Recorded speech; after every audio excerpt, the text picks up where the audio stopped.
और एमएलसी साहब का घर देखिए, ये झाड़ दिख रहा है आपको पेड़ पीछे, ठीक उसी के पीछे एमएलसी साहब का घर है। और बहुत बड़ी खबर यह है कि एमएलसी साहब का गांव पूरी तरह से डूब गया है गंगा।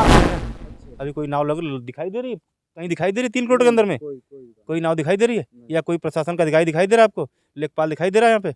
कोई नहीं। तेतारपुर इतना भागा है कि कोई नहीं आता। हाँ, यहाँ कोई डॉक्टर नहीं, कोई दवा नहीं, कोई हैया फैया कुछ नहीं है। जानवर देखिए सब घिरे, हमारा घर देखिए हुई है। हाँ, देख लीजिए सामने है। साथियों नमस्कार, मैं हूं रजनीश और आप देख रहे हैं जनादर्श भारत। साथियों इस समय हम उत्तर प्रदेश के जनपद गाजीपुर में हैं और जनपद गाजीपुर में हम जिस जगह पर खड़े हैं ये जिला मुख्यालय से काफ़ी दूर है। जितना दूर हम घूम करके हम लोग यहाँ पहुँचे हैं, लगभग कुछ नहीं तो 40 किलोमीटर के ऊपर होगा। जिला मुख्यालय से बिल्कुल दूर, बहुत ज़्यादा दूरी पर ये बनारस का बॉर्डर अब लगेगा, जान लीजिएगा। और ये ऐसा अभागा गांव है जिस गांव के बारे में आज हम चर्चा करेंगे। ये गांव है तेतारपुर। और तेतारपुर एक ऐसा गांव है जो चारों तरफ से पानियों से घिर गया है, जान लीजिएगा। यहाँ चारों तरफ देखेंगे बिल्कुल पानी है। एक बार ठीक हमारे सामने थोड़ा सा हम अपने छायाकार से चाहेंगे कि दिखाएं। प्राथमिक विद्यालय देखिए इधर पूरी तरह से डूब गया है और तमाम लोगों की इधर खेतियां थीं और रास्ता तो बिल्कुल ठीक हमारे सामने ही है, जहां से वहां विद्यालय पर जाने के लिए रास्ता होगा वो पूरी तरह से डूब गया है। दिखाई भी नहीं दे रहा है कि ये रास्ता है कि नहीं है।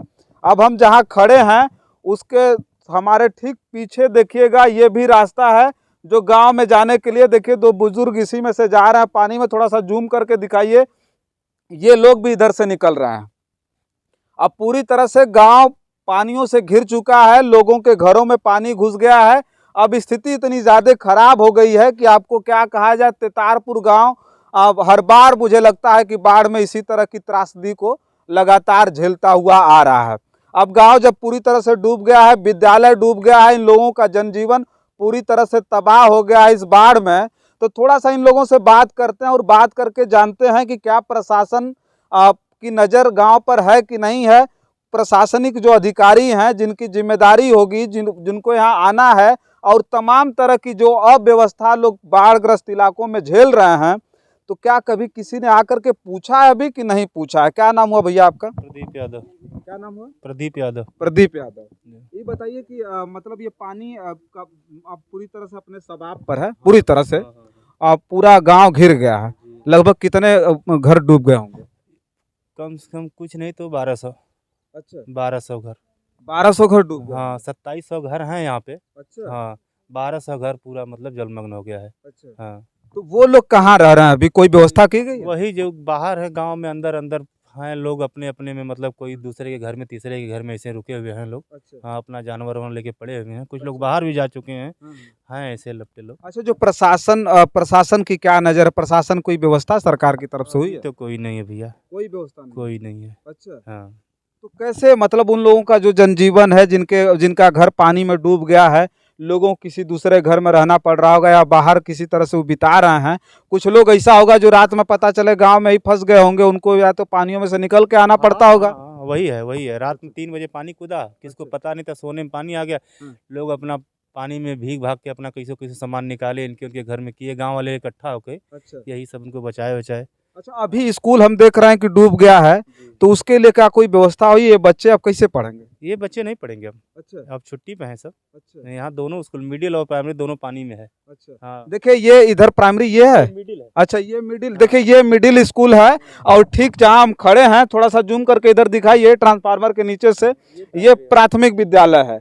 अब ये दोनों विद्यालय डूब गया है और यहाँ के बच्चों की पढ़ाई लिखाई अब बंद हो गई है। अब जान लीजिए कि ये लगभग इस बाढ़ की वजह से कुछ नहीं तो हमको लगता है कि 15 दिन तक प्रभावित रहा। खूब आराम से, महीनों तक। हाँ, महीनों तक। अच्छा। अब इतना गंदा अंदा हो गया, पानी निकलेगा, सूखेगा तभी ना बच्चे पढ़ पाएंगे। हाँ, इसमें रजिस्टर वजिस्टर भी भीग जाता है। अच्छा। हाँ, इतना नीचे बन गया, इतना पानी का ज़्यादा जलस्तर ऊपर है यहाँ पे कि हाँ, बहुत दिक्कत है भैया यहाँ पे, बहुत काफ़ी। अच्छा। हाँ। अच्छा, तेतारपुर का हम लोगों ने काफ़ी ज़्यादा वो सुना था कि बाढ़ में सबसे ज़्यादा त्रासदी तेतारपुर झेलता है और वास्तव में लगातार मैं 1 हफ्ते से बाढ़ ग्रस्त इलाकों की मैं खबरें दिखा रहा हूँ। कटान दिखाया हमने, तमाम जगह जो बाढ़ में गांव के गांव बह गए गंगा में, वो सारे चीज़ों को हमने दिखाया था। लेकिन वास्तव में जब हम तेतारपुर में आए तो तेतारपुर की हालत देखने के बाद मुझे ये समझ में आ रहा है कि गांव को हर साल इस त्रासदी को झेलना पड़ता है, क्योंकि ये गोमती से और गंगा से बिल्कुल घिर गया, गंगा और गोमती के हाँ, पानी। दोनों के बीच में है। हाँ। दोनों के बीच में है। अच्छा, और हर साल ये काम है, हर साल बाढ़ आती है यहाँ पे, अच्छा, कोई साल बाकी नहीं है। 2013, 2019, 2021, इस बार 2022। अच्छा। जब फसल बर्बाद होती है तो उसका मुआवजा मिलता है कि नहीं? अभी तो कुछ मिला नहीं भैया। मुआवजा नहीं मिला। 2014 से कुछ मिला नहीं, अच्छा, कुछ भी नहीं मिला 2014 से। हम्म, यहाँ तक कि लोगों का घर गिर गया, हम्म, वो भी नहीं मिला। अच्छा। हाँ, कुछ भी नहीं मिलता यहाँ पे। अब सोचिए कि यहाँ से अब निकलना मुश्किल है, और बताया जा रहा है कि अभी 29-30 तारीख तक जो पानी बाढ़ का है उस बढ़ाव पर ही रहेगा। पानी अभी बंद होने का नाम नहीं ले रहा है। कुछ जगह जो ऊंचाई पर है वो तो बचा हुआ है, लेकिन अब ये भी गांव, चूंकि इसी में कोई और गांव है, गौरहट कौन सा वो गांव? तो बुड़ गया पूरा, एकदम पूरा डूब गया। डूब गया। वहाँ तो जाने लायक रास्ता भी नहीं है। जी, जी। हाँ, अच्छा, नाव की व्यवस्था होगी? अभी तो कोई नहीं है, आपके सामने है ना। अच्छा, अभी कोई नाव दिखाई दे रही है? कहीं दिखाई दे रही है 3 करोड़ के अंदर में? कोई नाव दिखाई दे रही है? या कोई प्रशासन का अधिकारी दिखाई दे रहा है आपको? लेखपाल दिखाई दे रहा है यहाँ पे? कोई नहीं अभी।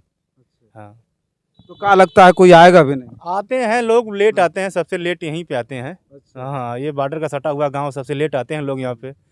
मतलब पूरा आप सोचिए कि जहाँ सबसे ज़्यादा आवश्यकता है, सबसे ज़्यादा जहाँ ज़रूरत पड़ती है लोगों के बचाव की, राहत सामग्री पहुँचाने की, या तो इनको किसी भी प्रकार की राहत पहुँचाई जाए, क्योंकि बाढ़ का पानी रोकना इतना आसान तो नहीं है।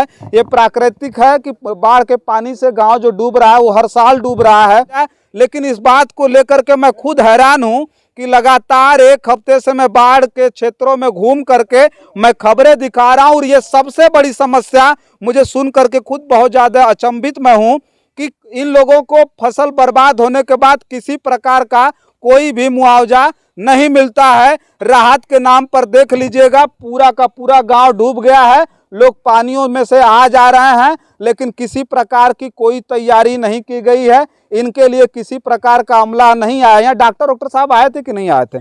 आपका क्या नाम क्या है आपका? दिनेश यादव सर। ये बताइए कि डॉक्टर आए थे? नहीं सर, कोई व्यवस्था यहाँ नहीं, कोई व्यवस्था कुछ नहीं, कुछ नहीं। अच्छा, इससे पहले बाढ़ उड़ आती थी तो व्यवस्था होती थी? नहीं नहीं, कभी नहीं, ऐसा कुछ नहीं। डॉक्टर नाम कोई व्यवस्था नहीं, दवा नहीं, कुछ नहीं, कुछ नहीं। यहाँ कुछ मिलता है, कोई नहीं आता है। अच्छा, हाँ मतलब तेतारपुर इतना भागा है कि कोई नहीं आता? हाँ, यहाँ कोई डॉक्टर नहीं, कोई दवा नहीं, कोई हैया फैया कुछ नहीं है। जानवर देखिए सब घिरे, हमारा घर देखिए हुई है। हाँ, देख लीजिए सामने है। कोई व्यवस्था यहाँ नहीं है। अच्छा, कुछ नहीं सर, झूठा नहीं बोलना है सर। हाँ। जिस तरह से इनका जनजीवन पूरी तरह से बर्बाद हो रहा है, इनके बच्चों का भविष्य देखिए, विद्यालय पूरी तरह से डूब गया है, और 1 महीने तक ये विद्यालय नहीं खोला जाएगा, और उसके बाद अगर पानी खत्म भी हो जाएगा तो उसके बाद भी जानिए कि स्थिति ऐसी पैदा होगी यहाँ पर कि बच्चे कम से कम इसमें जाने में इतना ज़्यादा डरेंगे, क्योंकि इसी पानी के माध्यम से तमाम जीव और जो जानवर हैं, खतरनाक जानवर, चाहे सर्प हो, बिच्छू हो, या घड़ियाल और मगरमच्छ भी कई जगह पर देखे गए हैं, इन्हीं पानी के सहारे वहां चढ़ेंगे, आकर के इन्हीं भवनों में शरण लेंगे। तो वहां जाना बड़ा ज़्यादा दर्दनाक होगा, बड़ा भयावह होगा, और उस तरह का दृश्य और उस तरह का दर्द अगर कोई महसूस करता है तो यही गंगा के तटवर्ती गाँव के लोग ही उसको झेलते हैं, जहाँ जहाँ बाढ़ आती है। और तेतारपुर बहुत ही चर्चित गांव है, और यहाँ बताया जाता है कि जब बाढ़ आती है तो सबसे पहले गंगा में समाहित होता है। जो गांव होता है गाजीपुर में, वो तेतारपुर होता है, और तेतारपुर आज फिर पूरी तरह से डूब गया है। और लेकिन निष्क्रियता देखिएगा, प्रशासन की उदासीनता देखिएगा कि कोई भी प्रशासनिक अमला यहाँ आकर के नहीं पूछा है। कुछ महिलाएं हैं जिनसे हम बात करेंगे। सुरसती नाम। क्या नाम है? सुरसती। घर डूबल हो कि ना डूबल? हाँ, डूबल। तो कहाँ रहते हो अभी? इधर रहते आन के घरे ही। अच्छा, दूसरे घरे रहते हो? तो मतलब जो है ना, कुछ सरकार के तरफ से मिलल उलल हो कि ना? कुछ नहीं। कुछ ना खाए पिए कुछ ना मिलल? नहीं। अच्छा, कोई आए लल पूछे खातिर कि नहीं कैसे रहत हो, कैसे ना रहत हो? के आई सरकार के तरफ से कोई अधिकारी आए? अब ही ना के वाला। कोई ना आयल रहल। तो का लगत है कोई आई? अब हम का पता भैया की आई कि नहीं आई। अच्छा, इससे पहले बाढ़ उड़ आवत रहल तो लोग आवत ना कि ना आवत रहल? अरे नहीं, कब अब बाढ़ आई तो काजनी आई है कि नहीं आई है कि चली जाई। अच्छा, देखिए, अगर कोई आता, अगर इनको राहत की सामग्री मिलती तो ये जरूर बताती कि हाँ कोई आया था या कोई हाल चाल पूछने के लिए आया था। और उन जनप्रतिनिधियों को भी कोसने का बहुत ज़्यादा मन कर रहा है, जो विधायक बन जाते हैं, जो सांसद बन जाते हैं, इन्हीं गांव में आते हैं और गांव के लोगों को बरगलाते हैं, कहते हैं कि भैया हम आपके सच्चे हिमायती हैं, आप हमको वोट देकर के चुनाव जिताइए और जब जब मुश्किल समय आएगा तो हम आपके साथ खड़े रहेंगे। लेकिन उस तरह के जनप्रतिनिधि नेता होता कोई आयल, विधायक उधायक आयल ना कि ना आयल? क्यों नहीं? कोई ना आयल। इसी गांव के एमएलसी साहब है, इसी गांव के कौन एमएलसी साहब? चंचल सिंह, इसी गांव के ही घर सामने घर है उनका। अच्छा। ये सामने घर, इसी गांव कभी नहीं आते हैं। अच्छा, एमएलसी साहब का गांव है? यही एमएलसी साहब का गांव अच्छा। है। हाँ, चंचल सिंह का यही गांव है। हाँ। सामने घर है उनका, ये सामने जस्ट सामने घर दिख रहा है उनका। वो झाड़ के पीछे उनका घर है। अच्छा, कभी नहीं आते हैं। अब देखिएगा ये एमएलसी साहब का घर है और मुझे ये बात पता नहीं था। और एमएलसी साहब का घर देखिए, ये झाड़ दिख रहा है आपको पेड़ पीछे, ठीक उसी के पीछे एमएलसी साहब का घर है। और बहुत बड़ी खबर यह है कि एमएलसी साहब का गांव पूरी तरह से डूब गया है गंगा में। और ये बाढ़ के पानी में डूब जाने के बाद, आज यहाँ आने के बाद मुझे ये पता चला कि कोई अधिकारी, कोई जनप्रतिनिधि या कोई भी नेता यहाँ आकर के ये बात नहीं पूछ रहा है कि भैया आप कैसे हो। डीएम साहब का अल्टीमेटम आ गया, उन्होंने अखबार में इश्तिहार दे दिया है, उन्होंने न्यूज चैनलों पर बोल दिया है कि भैया गांव छोड़ो, काहे लिए कि अब जो बाढ़ का पानी है वो आपके घरों में घुसेगा।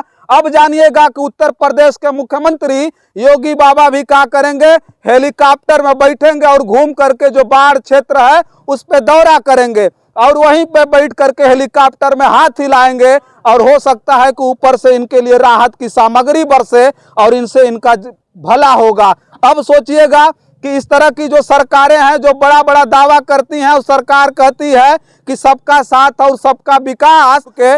अब देखिए चंचल सिंह जी का घर है, जान लीजिएगा एमएलसी साहब का घर यहीं पर है और उन्हीं का गांव है गौरी तेतारपुर। आज पूरी तरह से गंगा के आगोश में आ गया है, इस बाढ़ के आगोश में आ गया है। यहाँ के जो विद्यालय बने हैं पूरी तरह से डूब गए हैं, यहाँ के बच्चों का भविष्य पूरी तरह से बर्बादी के कगार पर है। यहाँ की फसलें डूब जाने के बाद यहाँ के जो किसान मजदूर हैं वो भी कहीं ना कहीं इस बाढ़ की वजह से पूरी तरह से बर्बाद हो गए हैं, लेकिन कोई पूछने नहीं आया। और इससे पहले लगातार बाढ़ यहाँ आती रहती है, जब जब बाढ़ आती है तो इनकी फसलें बर्बाद होती है। और गौरी तेतारपुर आने के बाद आज मैंने देखा है कि वास्तव में वो हकीकत है कि जब जब बाढ़ आती है तो सबसे पहले गंगा में कोई गांव डूबता है तो यही तेतारपुर डूबता है। और सबसे ज्यादा अगर बाढ़ का दंश अगर कोई झेलने वाला, बर्दाश्त की एक क्षमता होती है, जान लीजिएगा। और बर्दाश्त की क्षमता जितनी ज्यादा इस गांव के लोगों में हम देख रहे हैं कि जितने ज्यादा बर्दाश्त की क्षमता है वो कहीं ना कहीं काफी